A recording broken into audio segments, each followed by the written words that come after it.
For those of you who don't know, I'm David Newkirk. I run executive education here.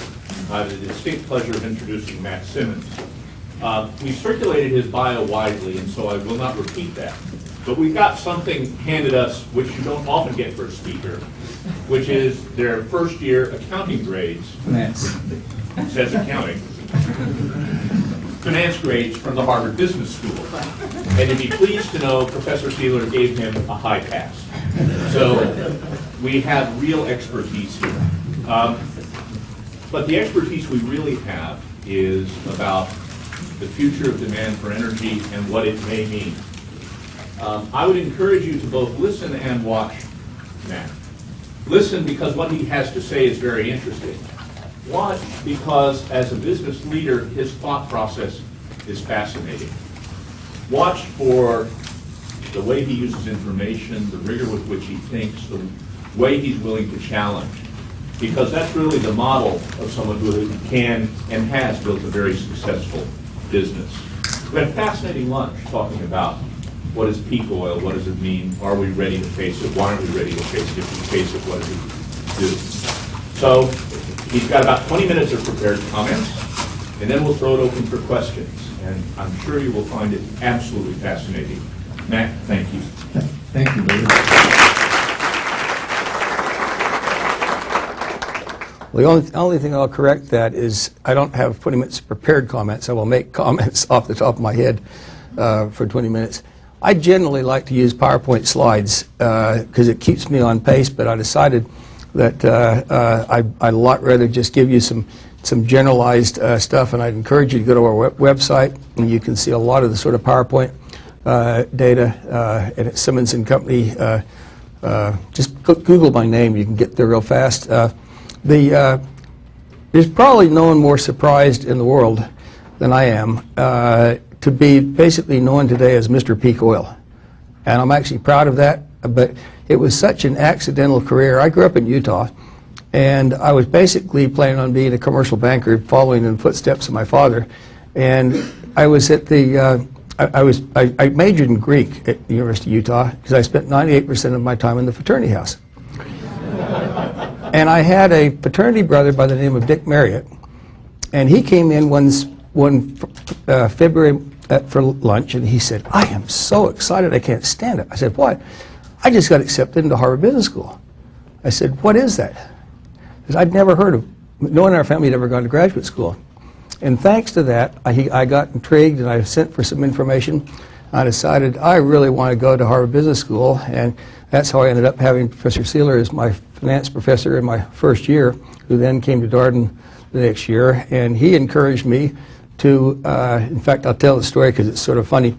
I went into, the only time I ever had the courage, because I was pretty intimidated to be at this place with all these stuff, and but I tried to study hard.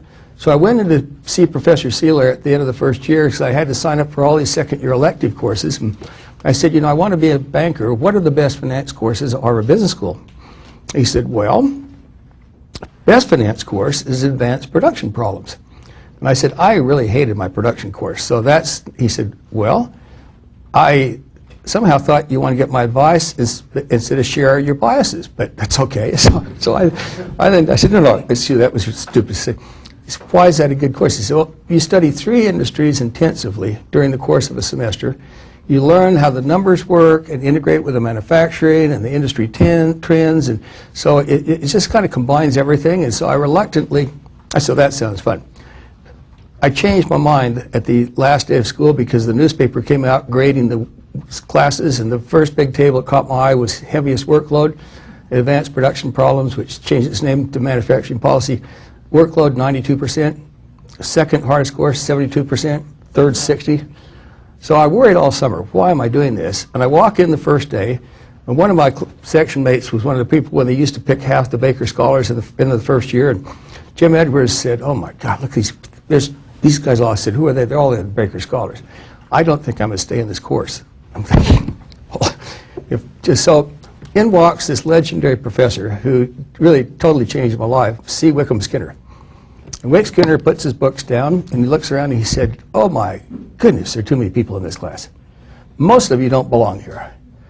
And then he said, you know, second year is a breeze. You can do your case studies on it, but not here. We're gonna work. It was sort of a blood, sweat, and tears sort of talk. But he made the idea of specialization sounds so exciting.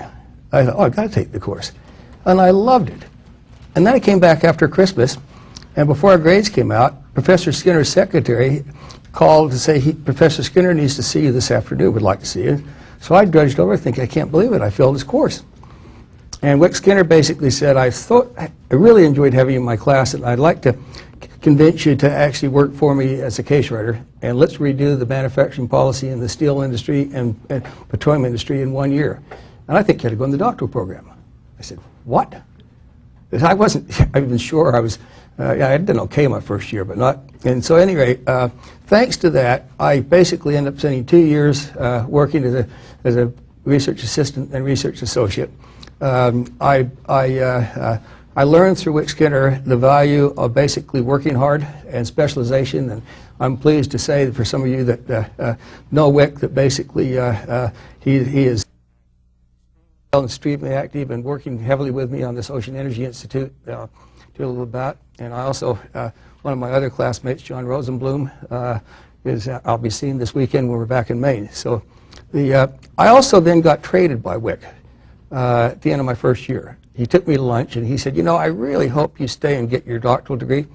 And I know your area is finance and mine is operations, so you need a mentor in the finance area, so I've traded you to Pearson Hunt.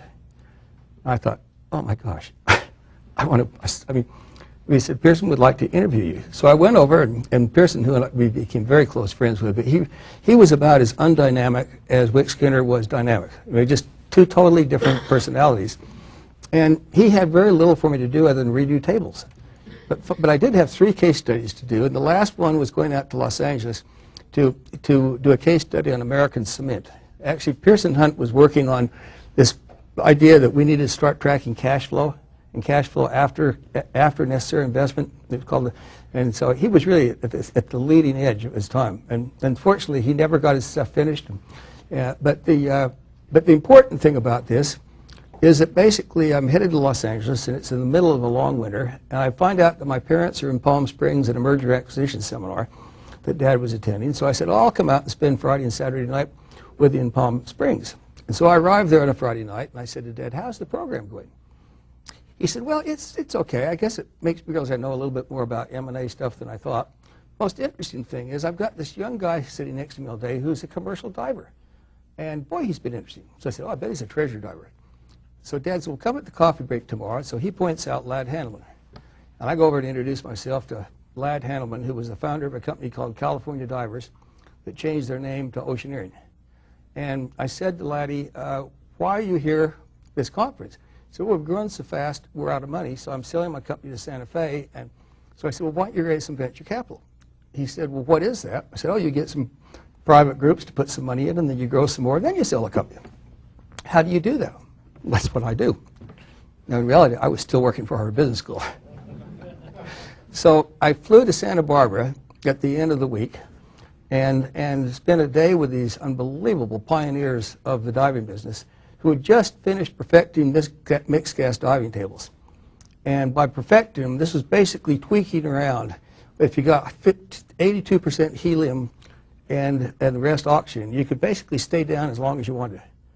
And had that not happened, we would have had the biggest energy shock in the history of the world. So anyway, they changed their name to Oceaneering.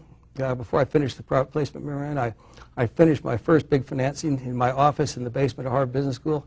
And that summer, we closed the financing, and then I helped do my first merger. And over the course of the next 5 years, this little company grew from $500,000 of revenue to when they went public in October of 1975, they were doing about $85 million of revenues, and the investors made 60 times their money. And I fell in love with the specialty world of services and equipment to the oil and gas industry.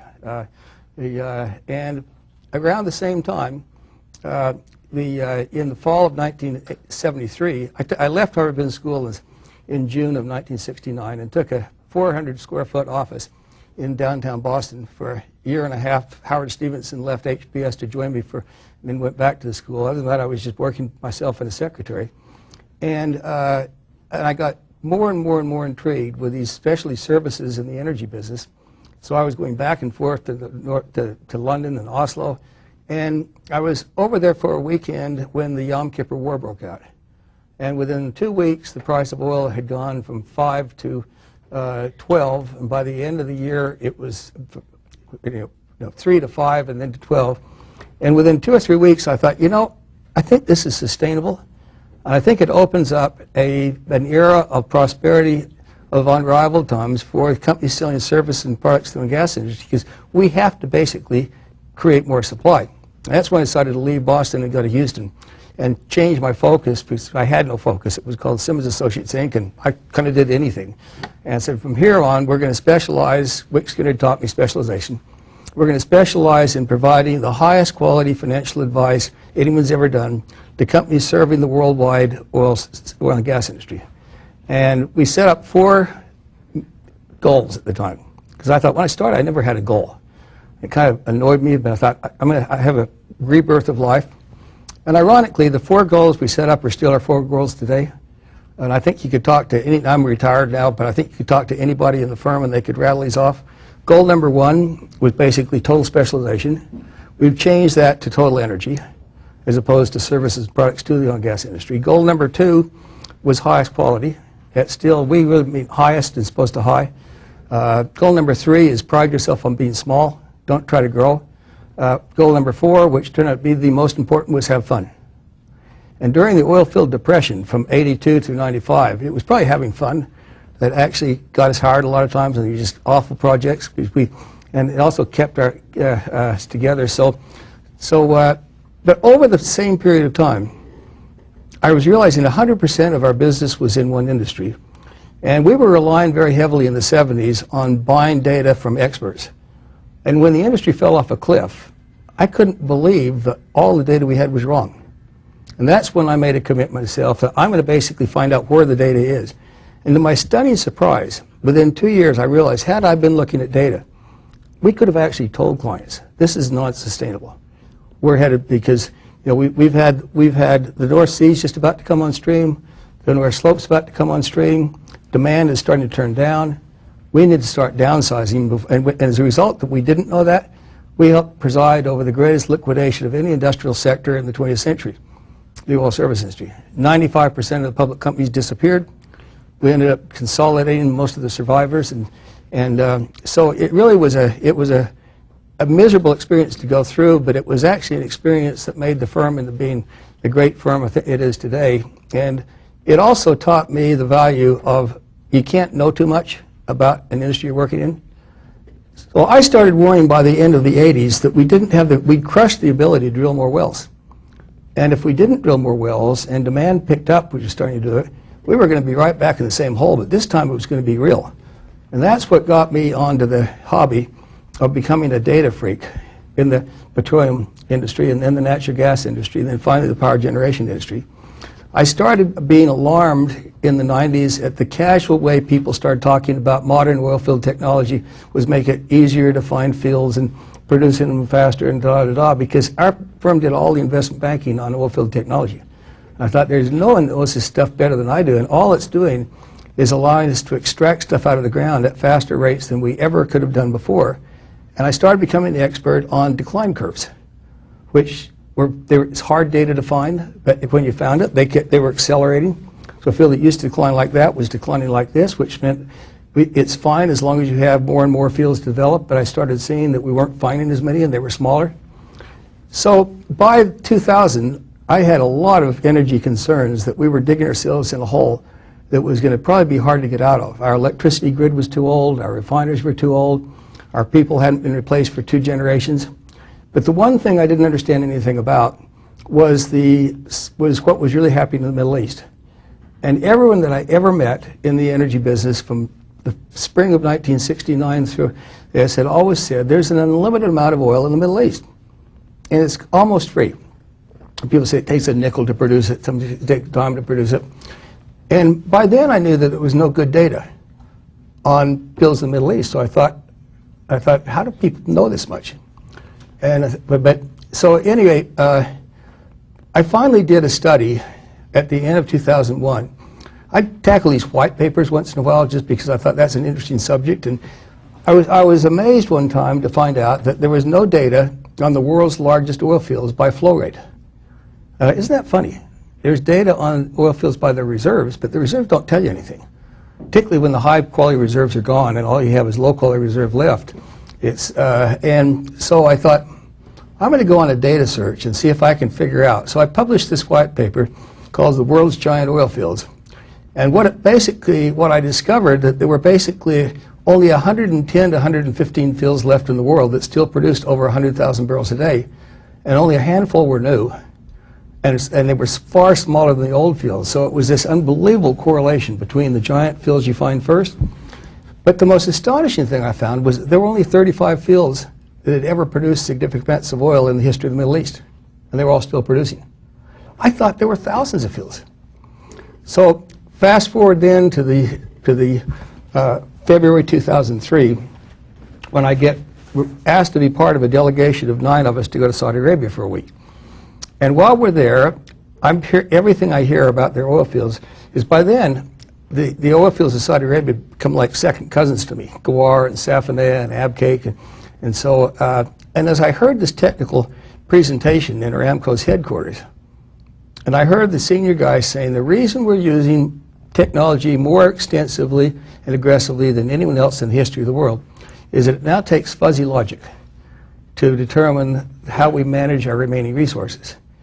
And I took down the notes of the PowerPoint they had about the mature reservoirs. These are our oil challenges: mature reservoirs, rising water cuts, diminishing porosity and permeability. And I thought, this is like having the coach of the Boston Celtics say, we still have a world-class team, but our athletes are all getting harder to the arteries and losing their eyesight. And I came home and said, I bet you there's something phony about the Middle East data. And that's when I discovered in the library of the Society of Petroleum Engineers that you could download $5 a paper if you remember the SPE. I started reading technical papers on all the oil fields of the 6 oil fields of Saudi Arabia. And by the end of the summer, I'd gone through about 140 of them, and I said, this is the most shocking thing I have ever discovered. And I've probably done research no one else in the world's ever done. That's when I decided to write a book. And it took 2 more years before Twilight in the Desert came out in May 2005. And in the course of the last 4 years, the data's gotten a lot worse. So if I were rewriting the book today, that's the question I get asked a lot. If you were writing the book today, how would you change it? And I'd say, I'd make it a lot more scary. And now I'm basically saying in speeches all the time that peak oil is not something that will happen, it's past tense. And from the best data we have, which is a pure happenstance, we peaked in May 2005, the month Twilight in the Desert was published. That had nothing to do with that. It had to do with the fact that the great Cantarell field, which became the 2nd highest flow rate oil field in the history of the world, rolled over at 2.2 million barrels a day, and Cantarell's now down to 500,000 barrels a day. So just to replace Cantarell would take a new Norway or a new UK. So it's an issue that we should have been aware about. We weren't. It's an issue we ought to be aware about today. We're not. It's an issue that basically is that the flow, we'll never run out of oil. So people that say, oh, I don't believe in peak oil, because they just tell them that's not what peak oil is all about. It's the flow rate. And the flow rate, basically, of crude oil, even though we're using 85, peaked at 70, almost 74. It struggles now, say above 71. So we're having to do a whole lot of gymnastics to stretch 71 into maybe 83. And I think in the next 10 years or 5 years or 15 years, it kind of doesn't matter. But unfortunately, it could probably be 5 easier than 15. We're going to see the flow rate actually slip below 60 on its way to 50. And in the meantime, because oil basically is a transportation fuel, and it's our only transportation fuel, we have a world that is still inexhaustibly hooked on needing more oil. And all I have to do is start with China and remind you all that China now has 1.5 billion people. They also are the largest automobile purchaser in the world today. But they purchase, and they have basically now 18 automobiles per 1,000 people. We have almost 850 per 1,000 people. India has about 60% of China. So between India and China, if they ever got to the oil consumption of Mexico, which is low, you would need 45 million barrels a day more oil, which is obviously not the cards. So how we basically react to the fact that oil has peaked, from the best data we have in natural gas, and natural gas data make oil data look perfect, because it's so lousy, but it would appear to me that natural gas has peaked. And from some data that some serious scientists have done in the last 2 years, it's most likely that coal has peaked too. Because we're really basically almost out of black coal, and we're now using Powder River Basin coal. Just to give you a little glimpse of how energy intensive that is, John McPhee wrote this fabulous book called Common Carrier a couple of years ago.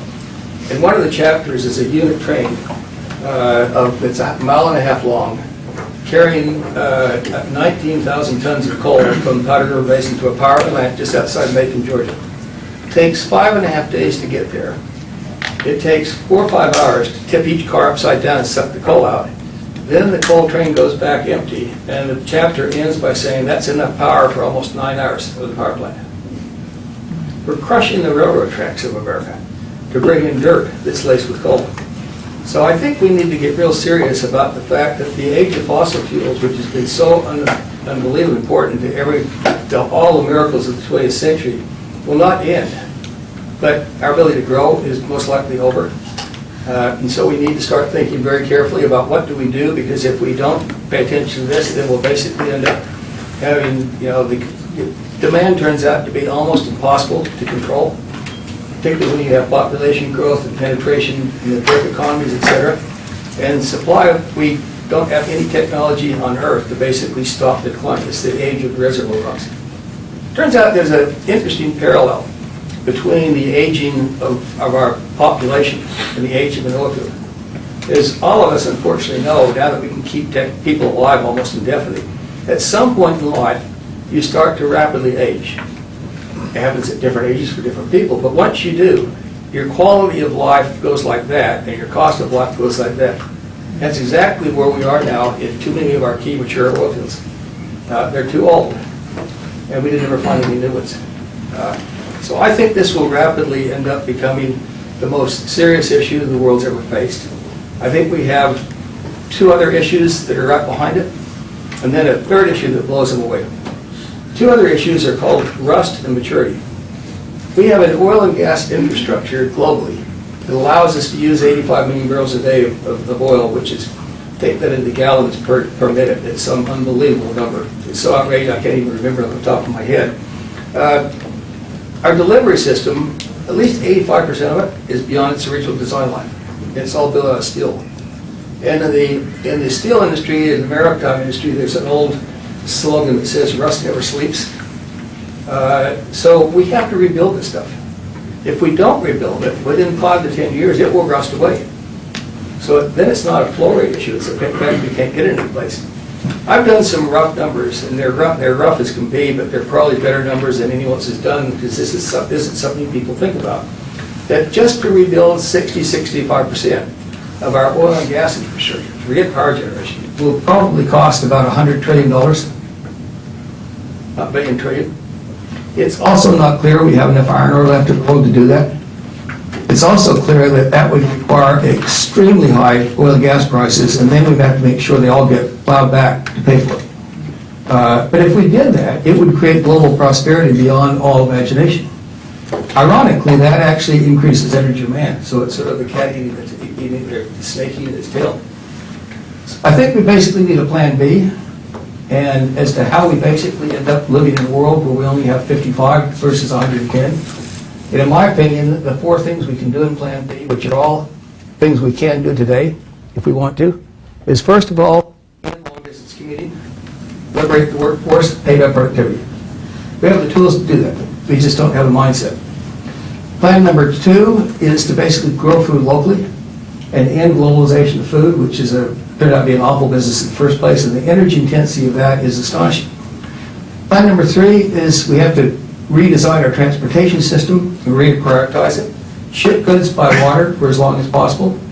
Even barge travel is infinitely more fuel efficient than moving goods than over roads.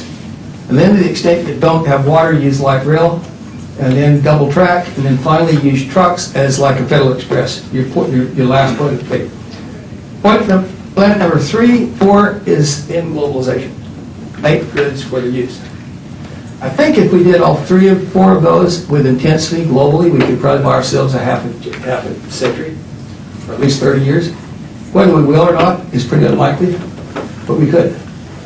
Then I'll wrap up by basically just telling you a little bit about what I decided to do 3 summers ago, or 2 summers ago in Maine. I got so discouraged by being able to tell quite articulately people why nothing was going to work.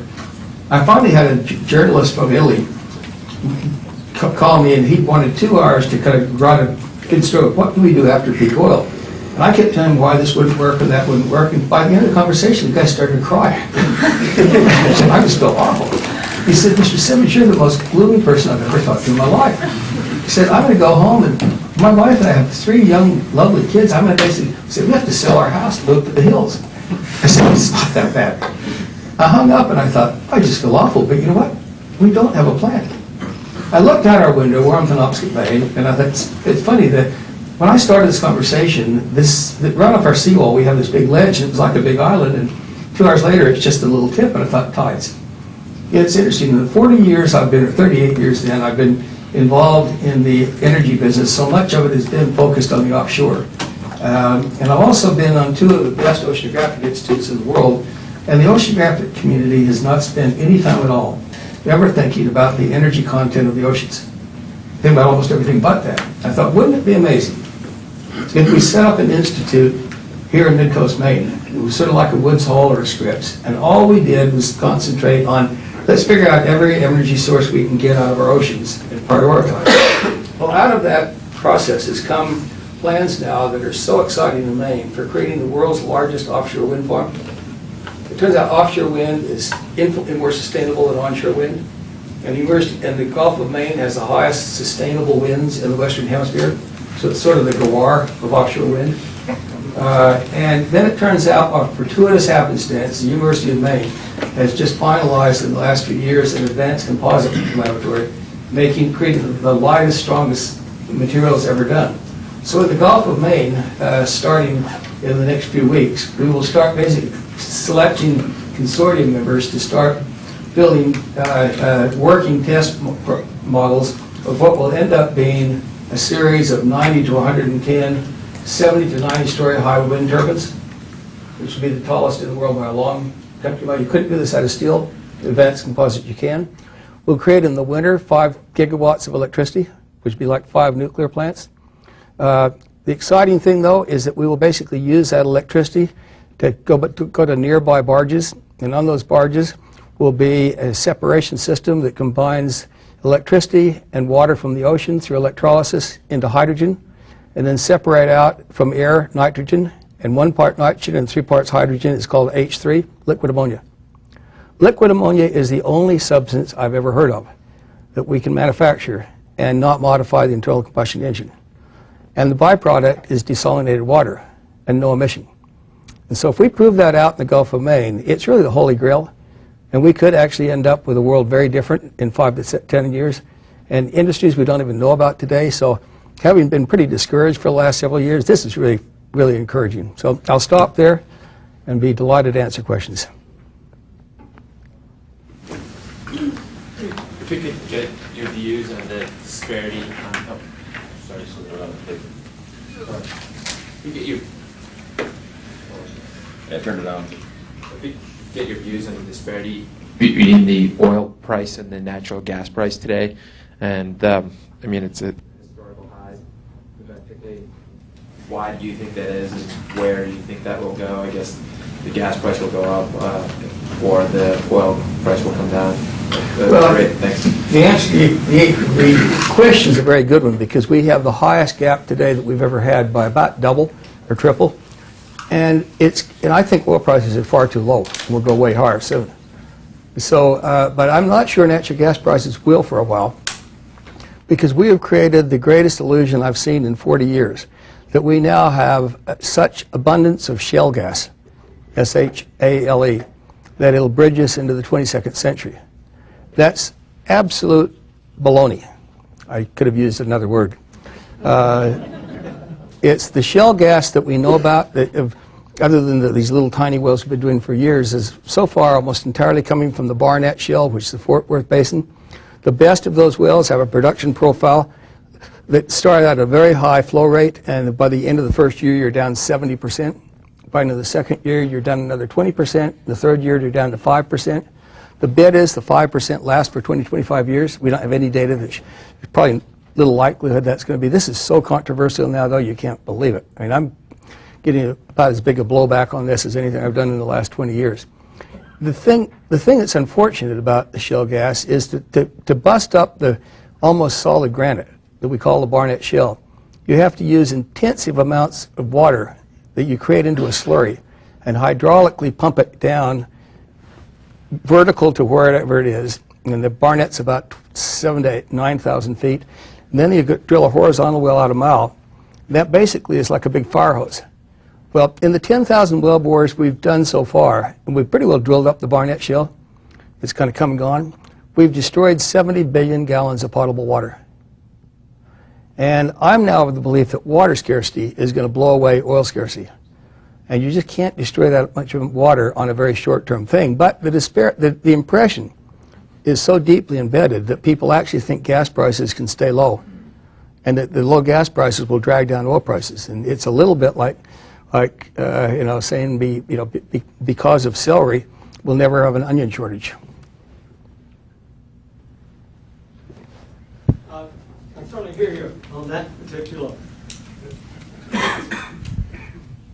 shale, but what about the Haynesville, Marcellus, the Bakken, all of these others? They really coming on strong and probably are the primary factors for keeping the price as low as it is today. Yeah, the Bakken is oil, actually. So that's I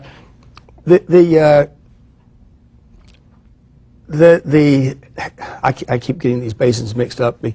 But the Haynesville, the only one we have any real production history on is the Barnett. I still think we maybe 50 well bores in the Haynesville. Those are actually come on a lot higher, but the decline rate seems to be higher. And because what you have to do is create you bust all the rocks up into artificially high permeability, and it all comes out. Once it comes out, it's over. They're all water intensive. There's also a big issue that is being whitewashed right now by all the vested interests, saying that the water disposal is no problem. But the chemical companies so far have refused to disclose, saying it's proprietary, what the chemicals are. That's never a good sign. But they're basically disposing of the water down abandoned oil and gas wells. And they're saying, but it goes beyond the casing. These wells have all been cased below the aquifers. We don't have any idea of that. And also, if it's an old well, the casing's probably corroded away. So it's not just the water usage, it's the disposal problems. And I think within a year or two, we'll realize that this was a bridge to nowhere. And we'll have an awful lot of landowners with their land that, with junk equipment on it. Kind of like the Austin Chalk, which about 20 years ago was going to bail us out in oil, and lasted about 4 years, it was gone. Unconventional oil and gas doesn't generally last very long, or it lasts so long because it's so hard to get out of the ground. That's why we call it unconventional.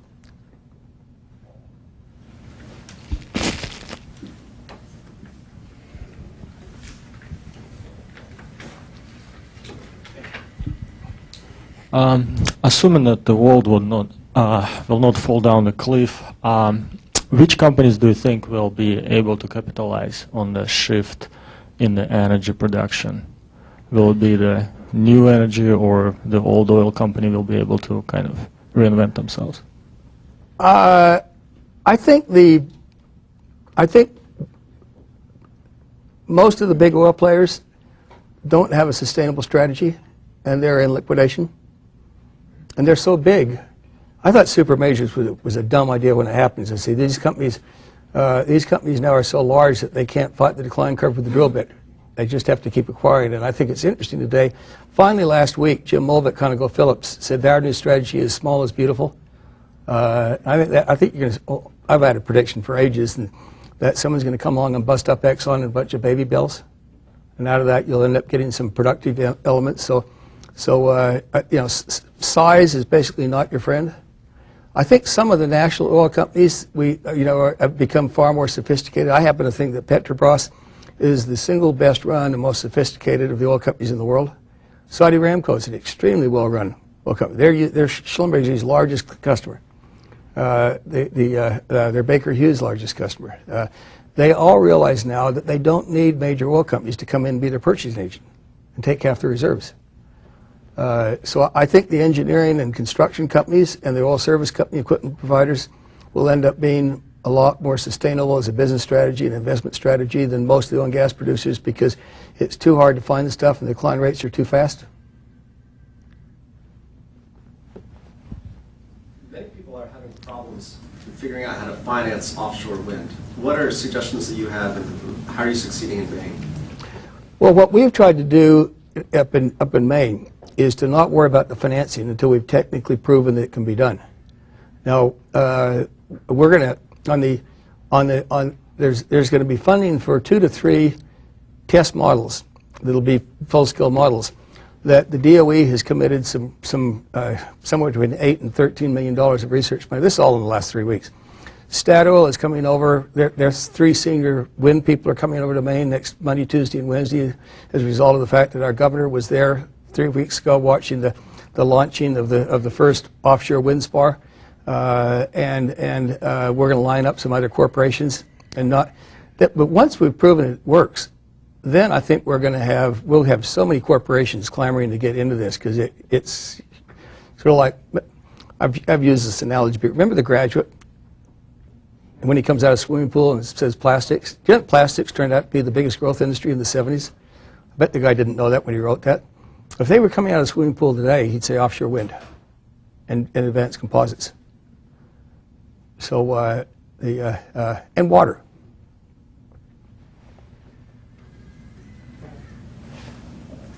Mac. Hey, how you doing? Good. When I talk to people who are opposed to this notion of peak oil, very often the argument they use is, well, if you give us a price of oil that's high enough, then we'll be able to find oil. It may not be in the great oil fields that you find in Saudi Arabia, but it may be in tars or shales, etc. But it's strictly a matter of price. How do you respond to that sort of thing? First of all, I don't believe if oil prices were at $1,000 a barrel, and I think that's beyond where they probably will be. I think we'll get to 600 probably. And that I don't think that unlocks the door for it. Oil shale is never going to work, and the water intensity is so great. And in 40 years we just haven't found very much.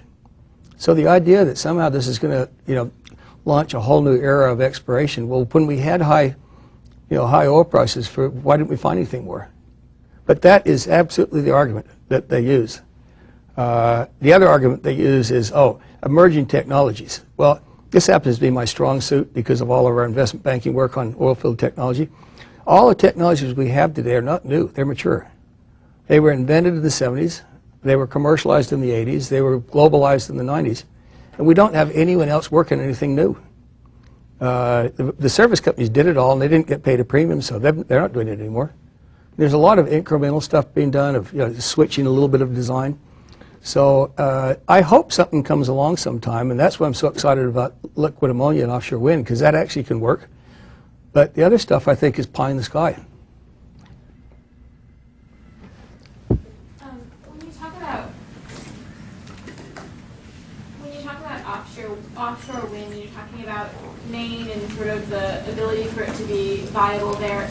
Are there, I guess, markets, especially internationally and in third world countries, where you don't see that viability being the same, or where there's an area that's particularly landlocked that maybe that wouldn't be a good solution for? What do you think might be something that might work for those areas? Well, it's very tough because I haven't seen anything. I mean, there are other things that can work, but they don't scale, or they work, but they're very water intensive, or they work, but they're very energy intensive to create. The thing I love about this is it actually seems to really work. And if it works in the Gulf of Maine, we're really lucky to have this high sustainable wind, but there's wind on offshore almost every place. I mean, it's actually hard to find an area of the world that there's not wind offshore. And some wind's more sustainable than others. Now, Cape wind, which got so much controversy, was built in the wrong place. It was between Cape Cod and Martha's Vineyard. Should have been on the other side. Should have been the seaside, where the wind's better. So that you had to have 130 of these, and then the wind farms that build them next to each other. It's stupid because the front row robs the wind from the rest. All you have to do is enter any sailboat race, and the way you beat your competitor is steal their wind. So these are going to be 5 to 10 kilometers apart, so you don't rob the wind. And also, because of the lightness of the blade, in all probability, the blade will look like a Dutch windmill, as opposed to these, because, you know those things you buy in a toy store, and you blow, it spins? Take one of those out, replace it with toothpicks, and try to get it to spin. I had a chance to ask you this as we were walking in, but I wanted to see, build on I've changed my mind. It's maybe you've changed your mind. I thought it was interesting this week that Warren Buffett put money in railroads, and I'm curious what you see on that level of business, if you think people get it and are spending money where they think the world is going to change. It wasn't just the railroads. There was a great article on Friday or Saturday's Wall Street Journal about his commitment to green energy. Yeah. And he really seems to basically have figured this out. I don't know how, so I've never met Mr. Buffett, but I'm because he was very articulate of why he basically decided to buy the rest of Burlington Northern because of energy. Obviously, have him as a big target to get involved in Mid-Coast Maine. What role do you see for government in helping us develop Plan B, and is it likely to happen? I think it has to happen, but it also has to happen globally, and I think it's going to basically probably take a crisis before it happens. I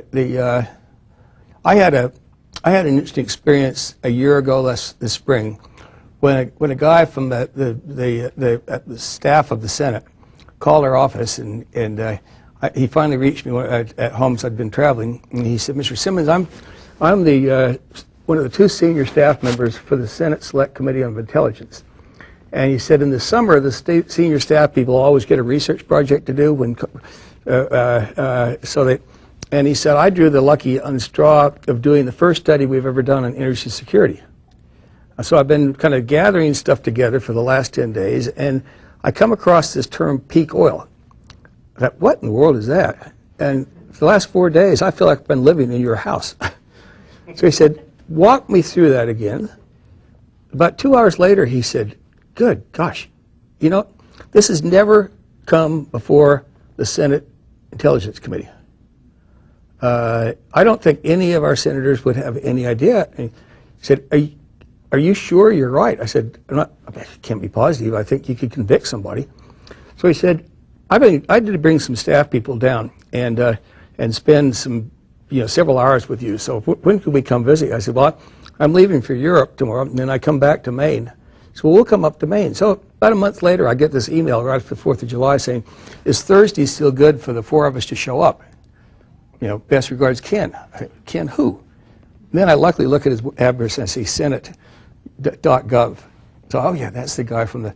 So at any rate, on a Thursday morning, Ken and three of his other fellow members of the staff and their military attaché, who has to drive these guys by government rules, arrive in our driveway, and they leave at 4:30 in the afternoon, saying, this is actually the most scary talk we've ever had.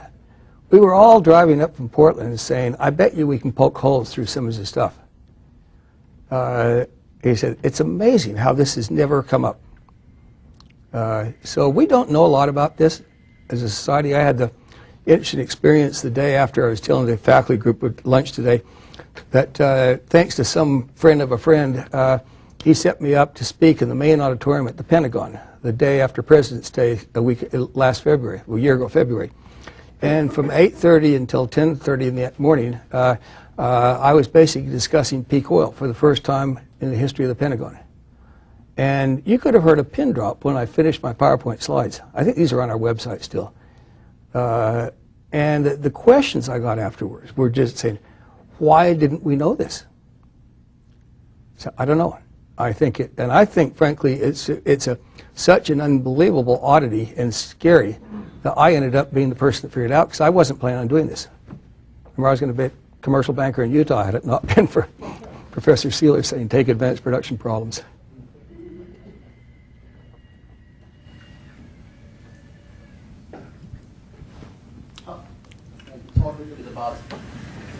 Talk a little bit about how the perception is internationally in the United States. About what? What the perception of this potential crisis is in the United States, which is there's no perception, right? Well, I'll tell you what, from my experience, is that, first of all, I don't line up speeches. In fact, I manage my speaking engagements by saying no most of the time, because otherwise I'd be speaking every day. But every time I've gone to speak to a group, and ranging from the Colony Club in Manhattan, which are a bunch of pretty elegant ladies, and to the Commonwealth Fund Club and Commercial Club in Boston a week later, which was having their 882nd meeting at the Algonquin Club, started in 1790. The places were packed with people. And every school I've gone to, they're packed with people. And the response I get is, why have we never heard this before? Thank you so much for coming and sharing your knowledge. So I'm seeing the awareness going like that, but unfortunately it started here. And in the meantime, I've just been astounded about the continued growth in alarm on global warming, where the data is very imperfect. And it's an issue that, even if at the worst, it's not going to affect our lives for 50 or 20 years, this is going to actually profoundly change our lives in the next 5 to 10. And I guess it's because for so long we had oil that was so inexpensive that we just can't believe that basically, but you know, we had peace for a long time too. But Ellen and I were in New Orleans on last Thursday and Thursday and Friday, for a special ceremony dedicating the second wing of the World War II Museum. And they have a movie theater that they just opened that cost $70 million. And it's the most unbelievable. If you're anywhere near New Orleans, make sure you go see this. But it shows America from Pearl Harbor Day until the war's over, and how we had nothing in Pearl Harbor Day. Tom Hanks was the executive director of this, and he was here, and it is really dramatic. And the sound effects are just the theater shakes when the bombs are going off. And when you see America going from having nothing to the might of America, you know, finally defeating the two biggest armies in the history of the world, you think we did that in 5 years. No, from December 41 till August of 1945. If we can do it that fast, then basically we can get off this problem. But I hope we don't have to have a Pearl Harbor. I kind of am afraid we are. And if we have a Pearl Harbor, I'll tell you the most likely way for it to happen in the United States is that our finished motor gasoline inventories, as best we know from the imperfect EIA data, for the last 2 weeks have been 20 million barrels lower than they were after Hurricane Ike. And during Hurricane Ike, as you probably can remember up here, we had service station outages that swept east of Houston all the way down to Central Florida, all the way up to middle of Maryland, because we had our tanks so low. To have that much lower now is very scary. So all we'd have to have is a big refinery explosion, and I think we'll have a gasoline shortage. Had we not had the airwaves just totally dominated by AIG and Merrill Lynch and et cetera, that news story would have hit evening news first thing, and I think within a matter of days, America would have topped up their tanks. If America ever topped up their tanks in 18 to 24 hours, we would drain the gasoline supply underneath our service stations dry. And once that happened, we'd have to stop driving for a long period of time, and we'd have a food shortage.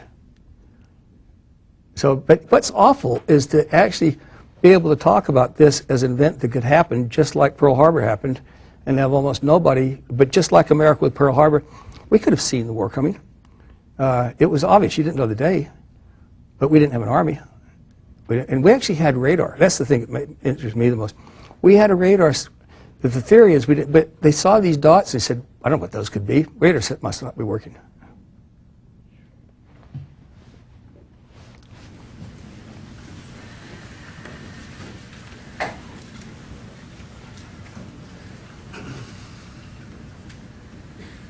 I have a question about energy efficiency. It's not a secret that resources on this planet are limited, and we must use them more efficiently. What technological and policy changes you suggest to improve our efficiency? Well, in the oil markets, you're really talking about transportation, and the best thing we can do on transportation is it's going to be very unlikely that we can move the needle by inventing a new car. It just takes too long. I mean, it took Toyota a decade after they started selling Priuses until a year ago, July, they advertised they'd sold the millionth Prius, one of the most popular cars ever built. It just shows you how long it takes. So I think that basically the best efficiency gain we'll get out of an automobile is ending long-distance commuting and stopping traffic congestion. And that's just basically learning how to work with the toolkits we have so we work at home. When it comes to residential and building, that's actually an electricity issue. One of the things that surprises me the most is how efficient we are in, like, how little electricity is actually used for lighting.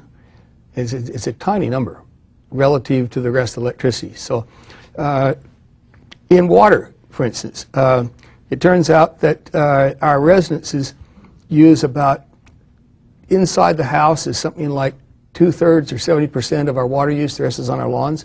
But the bathroom is the single biggest user. And yet I think most people think you shouldn't, if you just keep your taps turned on, we don't have any problem. So I think one of the first things we need to do in energy efficiency is have some very thorough studies showing, so we don't waste our time on little things and we go after the big things. But right now, I think we have a lot of groups. One of the hot button issues of the National Defense League, I think it is building a new refrigerator. So if we build a new refrigerator, I've heard these statistics, we could save so much. Well, the refrigerator, actually, we did build a new refrigerator years ago. And it actually is a percentage of household electricity use is actually very low. So I think that's one of the things that we really need better is better data. You mentioned that we don't have as much nat gas as we think we do, and that peak coal has already passed. So where do you see technologies like coal to liquid, gas to liquid cooling, and companies like Sasol and Statoil? Well, Sasol is a remarkable company, and they have some very good technology. Coal to liquid will have a role, but it's incredibly energy intensive to do. Gas to liquids is again complicated and energy intensive, and again in both we're not going to have the resources to be. So they're good local solutions, and like in South Africa they have a lot of coal, and so when you say the world doesn't run out of a resource equally. You tend to run out, like Germany used up its black coal, ironically, mostly during World War II. And then England did away with theirs mostly. And remember the coal strikes that happened back in 1973? That was all kind of as the coal industry as they knew it for years was coming to an end. Yes, we have this enormous debate now about mining the mountaintops. Well, the reason you have to mine the mountaintops is the remaining coal seams are so narrow you couldn't get a unit in, so they have to cut them off. So what we really have used up is our high quality resources. Like light sweet oil basically is kind of a misnomer. It really doesn't exist anymore. We used it up. What's your outlook for the LNG trade? It'll work as long as you have a 35-year supply. What worries me about the LNG trade is that most of the LNG projects have never proved up their gas. On sort of a system, we'll create a free market in this. And energy and free markets are oxymorons. They don't go together. Thank you very much.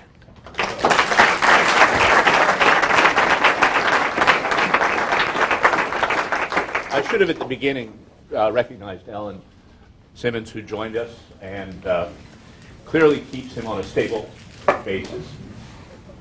Here is your poster, if you want more. Excellent. Great. A gift. Thank you.